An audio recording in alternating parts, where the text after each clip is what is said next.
At 17 years old, I find myself in a dire situation, having been forced out of the house my father left me after his passing. My mother and stepfather have drastically transformed my home, converting my bedroom into a nursery, and unjustly branding me a freeloader in an effort to expel me. My family life has never been idyllic. My parents struggled with infertility for years until my mother miraculously conceived me. Despite their initial joy, the marriage was strained and fraught with frequent, intense arguments. These conflicts often centered around my father's gambling and my mother's drinking, habits they both vowed to quit.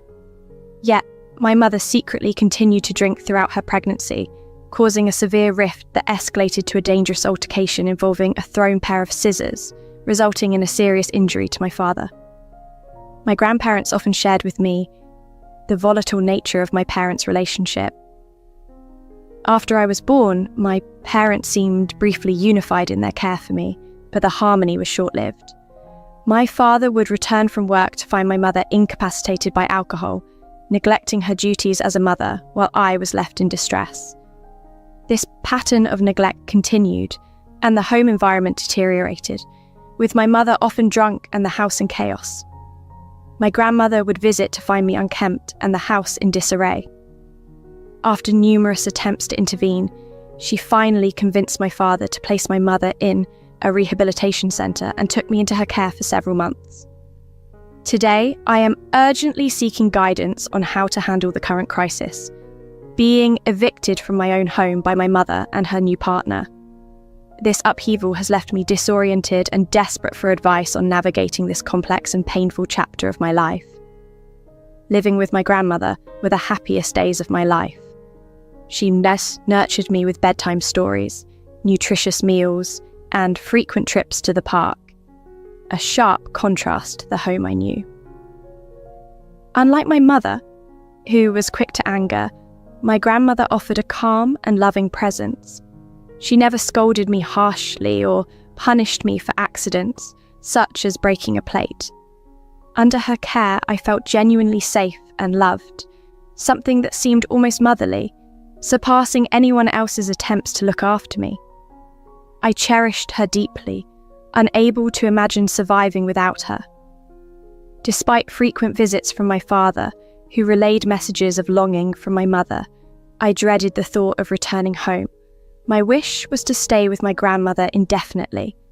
However, when my mother achieved sobriety and proudly showed her AA sobriety chip, she immediately came to take me back. It was unsettling to see her after such a long separation. She seemed like a stranger to me. We were told I'd move back with my parents that weekend. Despite my protests, my mother insisted, emphasizing her role as my parent. Returning to a house filled with dark memories was painful. The transition affected me deeply, leading to an eating disorder at just 5 years old. My parents sought family therapy, helping us mend our past slowly. Life seemed to improve. My parents stopped fighting, my mother remained sober, and my father reduced his work hours to be more present. However, stability shattered the day my dad and I returned home to find my mother with another man. The confrontation that followed was intense, with accusations flying and blame shifting. My father was devastated, demanding she leave. That night, my grandmother picked me up amidst the chaos. I stayed with her for 5 weeks as my parents tried to sort out their marriage. Despite my mother's daily calls pretending to care, I felt her self-interest was her true priority. My dad eventually chose to stay in the marriage, pushing for counselling. Despite this, my view of my mother was irreparably altered. As if our family hadn't faced enough turmoil, mere months later, my father was diagnosed with stomach cancer, following severe pains that led to his collapse at work. This sequence of events only added to the complexities of my childhood, marking a profound period of my life filled with both deep love and painful betrayals. As my father's health deteriorated rapidly, we faced long days filled with chemotherapy sessions and restful recovery periods. Dad had set aside some savings, and my grandmother was ready to assist financially, but my mum struggled with the situation. She often lamented about the burdensome costs and emotional toll of the medical treatments. My dad suggested she take up part-time work to help, reassuring her that he'd resume his role as the primary breadwinner once he recovered. Reluctantly, she started working as an expediter at a restaurant, often returning home late into the night. During this challenging time, my grandmother would drive my father to and from the hospital. Meanwhile, our neighbour, who had a daughter my age named Amelia, generously offered to drive me to school each day. Amelia and I quickly became inseparable friends, bonded by our daily routines and shared experiences. Although many in our neighbourhood were aware of my family's tumultuous situation due to frequent loud arguments at home, Amelia's family welcomed me into their lives.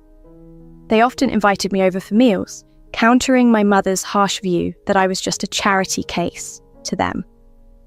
To Amelia's family, I was more like an extended member, even making sure to have apple pie, a personal favourite, ready when I visited. Amelia's parents also introduced me to basketball, with her dad spending evenings teaching me the game. This family provided a sense of normalcy and belonging that was starkly absent in my own home. Eventually, Amelia and I began dating, a relationship that brought a tremendous amount of positivity into my life, despite my complicated family dynamics. Unfortunately, my mother never warmed up to Amelia or her family, yet their kindness never wavered. A year into my father's battle with cancer, his doctors delivered the devastating news that the chemotherapy was no longer effective, and he didn't have much time left. This realization broke our hearts, and I struggled to grasp the impending loss of my dad, the one parent who consistently showed me love. In his final months, Dad made every effort to spend as much time with me, my mum, and my grandmother as possible. One morning, he passed away peacefully in his sleep. The pain of losing him was overwhelming, and I was inconsolable until my grandmother arrived to provide some comfort. At my father's funeral, an unexpected revelation came during the reading of his will. It turned out he had left everything, his house and remaining assets, to me. My mother was visibly shocked and questioned the lawyer, even inquiring if there was a way to contest the will in court. Dad's decision was made when he was of sound mind, reflecting his desire to secure a stable future for me, free from the financial and emotional instability my mother might bring. My mum's displeasure was evident, but the legal standing of the will was solid, leaving her with no real basis to challenge it. This provision by my father not only aimed to protect me, but also to ensure that I had the resources needed for a good start in life, something he deeply cared about. As I navigated these complex family dynamics, I became ever more grateful for the support of my grandmother and Amelia's family, who stood by me through the most challenging times. When my father passed away, all I had left of him was our family home, filled with memories. So, when my mother suggested selling the house to move somewhere better shortly after his death, I was adamant about staying. Despite her clear disappointment, she didn't have a say in the matter and continued living there with me. However, just a couple of months later, she dropped another bombshell. She had reconnected with someone and wanted me to meet him. My surprise turned to dismay when I realised it was John, the same man she'd been involved with years earlier, the one my dad and I had caught her with. I couldn't hide my disgust when we met at a restaurant and he reached out to shake my hand. I refused, incredulous that my mother would think I'd accept him. As they displayed affection openly, my mum tried to explain that rekindling with John was just her way of finding happiness after Dad's passing. But their coziness only fueled my suspicion and resentment, reminding me of the late nights she'd returned home during Dad's illness, claiming overtime work that might have been clandestine meetings with John instead. The dinner was uncomfortable, and I ignored John's attempts at conversation. My mother was furious with me for being rude to her boyfriend and claimed marrying John would provide me with a positive role model. I flatly rejected the idea, telling her I'd rather live alone than with someone who had betrayed my father. Despite my objections, she married John, and he moved into our house, asserting his dominance and even removing photos of my dad and me from the living room to the basement, claiming they needed a fresh start. John's controlling nature didn't stop with my mother. He tried to impose curfews on me too, but I stood my ground, reminding him he wasn't my father. My evenings were spent either at Amelia's house or at the library, where I could study in peace, away from the tense atmosphere at home. Throughout this period, I maintained a close relationship with my grandmother, finding solace in our visits filled with old movies and memories. As I navigated my high school years under these strained circumstances, my mother's presence in my life continued to wane. She didn't attend my high school graduation, which didn't surprise me, though it was still a disappointment. Thankfully, my grandmother and Amelia's parents were there to support and celebrate with me. That very evening, as I was preparing to go out with friends, my mother informed me that now that I was an adult, I needed to take responsibility around the house. Confused, since I had always contributed, I realised this was yet another way for her and John to assert control. However, with the support of my grandmother and friends, I was determined to forge my own path, undeterred by the challenges at home. Right after my high school graduation, my mother dropped a bombshell. It was time for me to get a job and start contributing financially to the household expenses. She mentioned that John felt I wasn't pulling my weight. Although I was frustrated by the timing, she didn't even give me a day to celebrate my achievements. I agreed to help out and soon landed a job at Burger King. Alongside this, I applied to various colleges and was accepted into a local college, which meant I could save money by living at home instead of needing campus housing. However, I did need a car for commuting to classes. When I approached my mum about possibly helping me with purchasing a car, both she and John reacted negatively. John accused me of being selfish, despite the tight finances they claimed to have. My mother sided with him, telling me I was on my own. This response was particularly hard to swallow a few weeks later when I discovered workers remodelling our kitchen and bathroom. It seemed they suddenly had funds for home improvements, but not enough to help me with a basic necessity like a car. My confusion turned to frustration when my mother dismissed my inquiries about the remodel, accusing me of feeling entitled. As the house transformations continued, I kept to myself, feeling increasingly isolated. Amelia, my girlfriend, noticed my distress and did her best to support me. However, the situation escalated when I came home one day to find my belongings piled in the living room.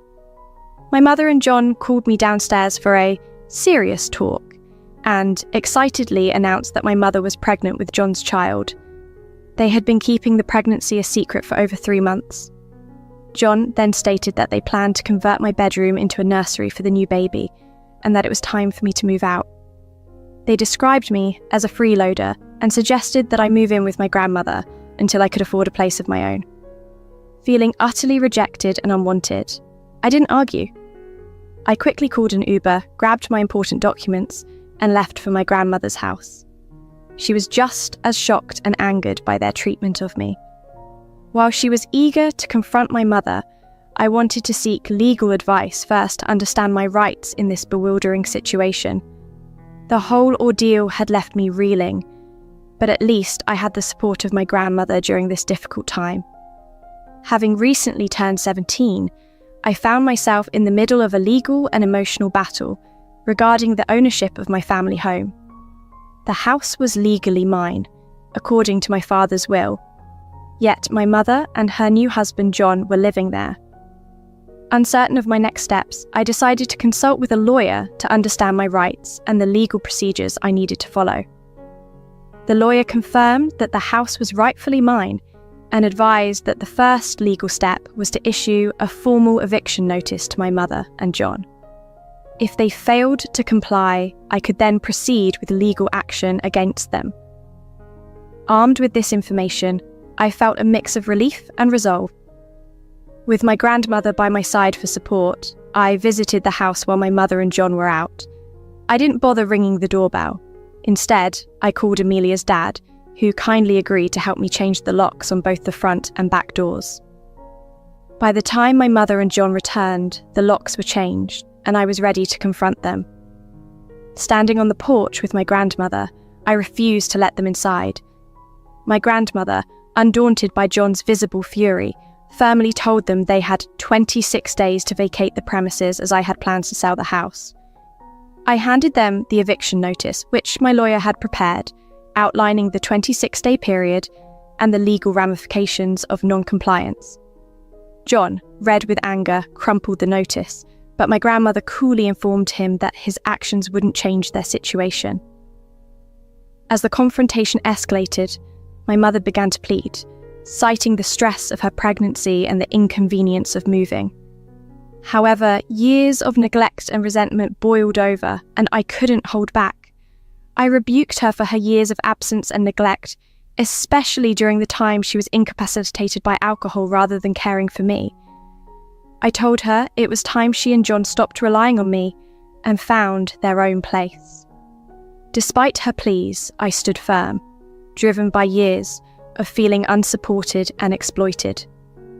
John, realising his keys no longer worked, began to yell, but it was clear the locks were changed and their time in the house was coming to an end.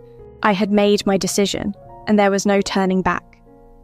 Having just turned 17, I was thrust into a challenging position of asserting my rights over the family home, as per my late father's will. During a tense confrontation, I told John that he was technically trespassing, and I wouldn't hesitate to call the police if they didn't start preparing to leave.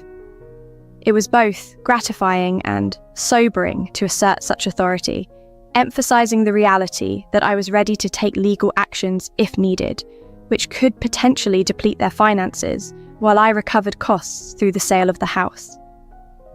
I firmly stated that I had nothing to lose, and my grandmother and I would be staying in the house to ensure they were actively moving out. Caught off guard, John and my mum tried to retaliate, but I stood my ground. I reminded them that as the legal owner, I set the rules, and if they found them too harsh, they were free to find temporary accommodations elsewhere. I even offered to move their belongings to the porch myself. Their expressions mixed with anger and desperation, but it was clear that the dynamics had shifted. This was my house, and it was time for them to respect that. As word of our family dispute spread through a viral TikTok post in our small town, I addressed online queries about the 26-day notice.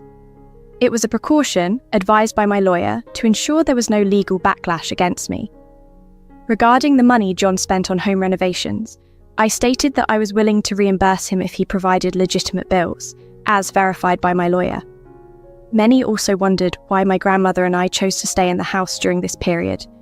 The reason was straightforward: to prevent any claims from them about their rights to the property, especially since they weren't paying rent. I also refused to give them a key, underscoring their lack of tenancy rights. Despite their initial compliance, my mum and John eventually tried to overstay their eviction notice. I took decisive action by moving their belongings to the porch while they were out. When they returned and unsuccessfully attempted to involve the police, I provided proof of ownership, and the officers informed them that their only recourse was through the courts. Faced with this reality, they had no choice but to leave. In the aftermath, I secured my property with surveillance cameras and began the process of selling the house. I've been working with a mortgage broker who will start showing the house to potential buyers soon. This ordeal has been a tough but vital lesson in standing up for my rights and handling my affairs independently,